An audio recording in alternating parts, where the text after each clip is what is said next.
The Commissioner is born and raised in New Jersey. He's graduated magna cum laude from Rutgers and earned his law degree summa cum laude from Rutgers Law School. As you will hear in just a moment, Shawn LaTourette is an enthusiastic, passionate, and very effective advocate for environmental protection, and we're delighted to have him here with us tonight as our guest speaker, Commissioner Shawn LaTourette.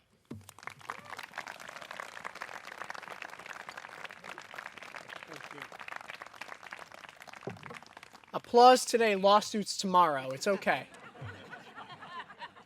I'm no stranger to complicated relationships. On the one hand, DEP has the great pleasure of stewarding an incredible amount of investment in open space, in water infrastructure. We build lots of things. And at the same time, it's our job to hold accountable folks who build lots of things. And prior to coming into this role, as Jim mentioned, I was an attorney, private practice attorney. I started as a community organizer 20 years before that, and I've sued DEP. My clients have been sued by DEP. And so I like to think that I am able to bring to the department a sense of well-roundedness. I mean, we care for the earth after all. It seems appropriate. So in thinking about the mission of your organization and the work that you all do and support, for which I am so grateful, because the truth is, it's impossible to do this job alone. We need every funder, every organizer, every employee of institutions like this one and well beyond in order to care for the environment that we share. I mean, coming here tonight, I was thinking about the last week for two reasons. Number one, it was exhausting because it was Earth Week, and I had the crazy idea that I should do something different every single day. So there was that. But also the theme of Earth Day or week or month, depending on how you mark or celebrate it, was to invest in our planet. And on the one hand, that theme struck me as, well, duh. But on the other hand, it reminded me so much of the work that I feel like we do at DEP all of the time, to remind, sometimes convince, sometimes cajole, sometimes sue folks into submission to understand, which is that we don't protect our environment simply because natural beauty should be recognized and preserved. In fact, that's not why DEP exists at all. Right? We were created over 50 years ago for the purpose of securing the valuable services that the natural environment provides for the public for free. It's our job to protect that because our natural resources are always doing something for us, right? Whether it's the air that fills our lungs or the roots of the trees that literally hold together the riverbanks and prevent flooding, right? Our natural capital is always doing something for us, but because the environment never sends a bill, it too easily becomes the deficit spending that we just forget.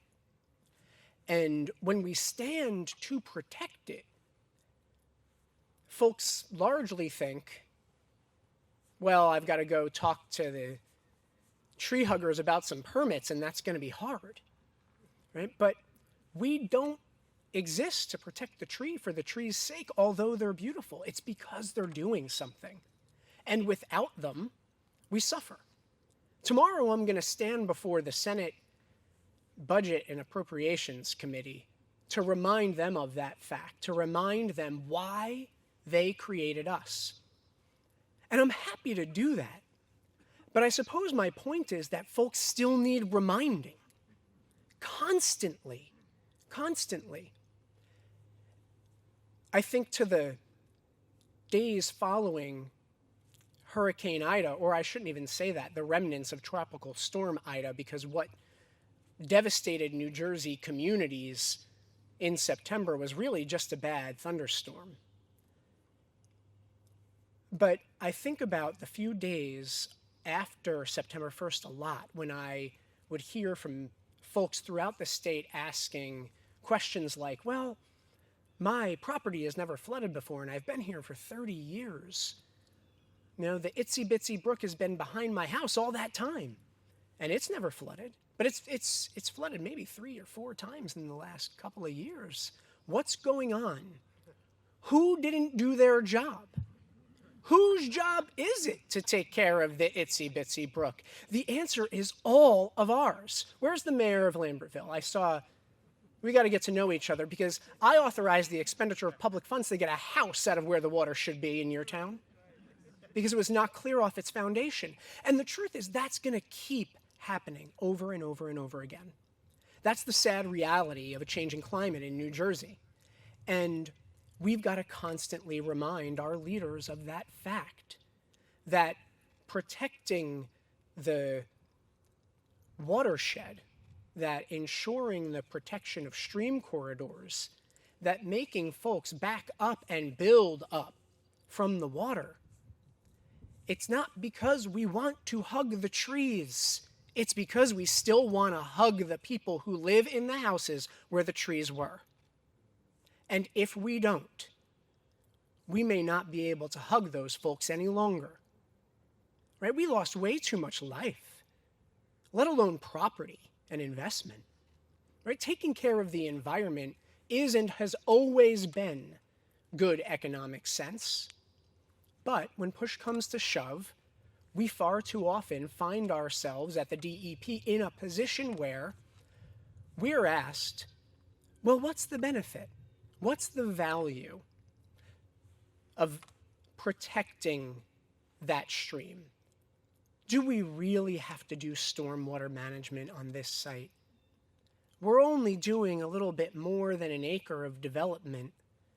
Is it really necessary to invest all this money in controlling the runoff? The answer is yes. It was always yes, and that's never changed. But the reason that, Jim, you have to sue DEP is because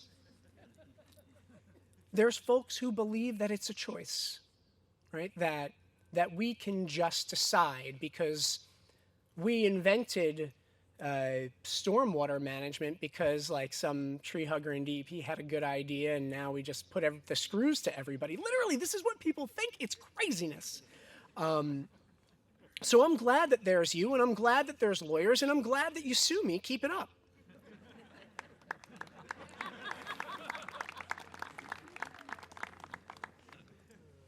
Because we all need each other.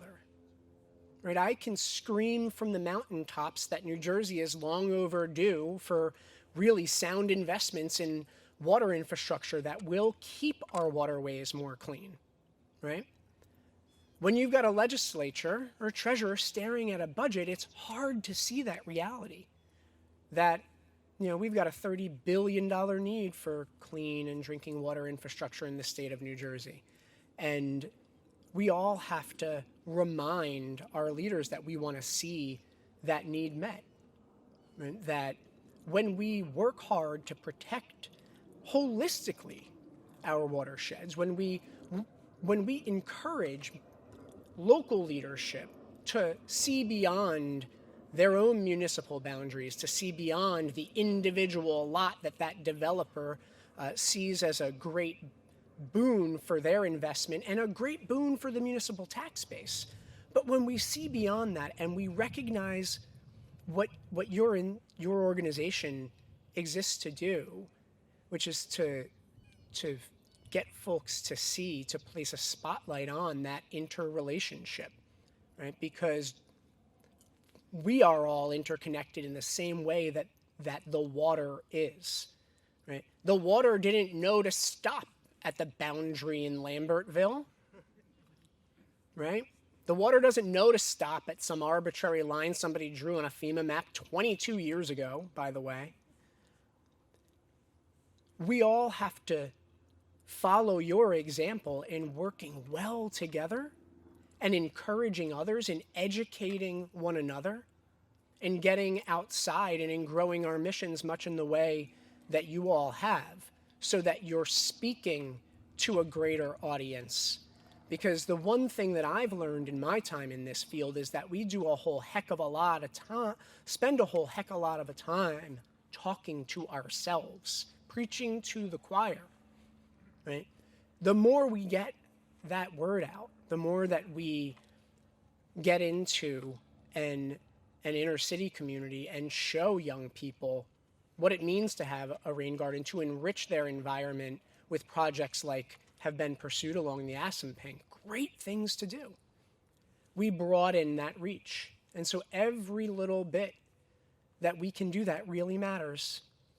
And I think it's important for you all here, as you think about what the next year will be like for your organization or what your 3 or 5 year strategic plan is. Remember that every little bit matters, right? Every trash cleanup matters. Every step we take to rid our waterways of plastic pollution matters. Every pipeline you fight matters, right? And the little losses along the way, they matter less than that we just keep going and that we do it together. So thank you for your partnership with us and for critically being accountability partners as well. Because when we fall down as a government, stand up and tell us, always. Thank you.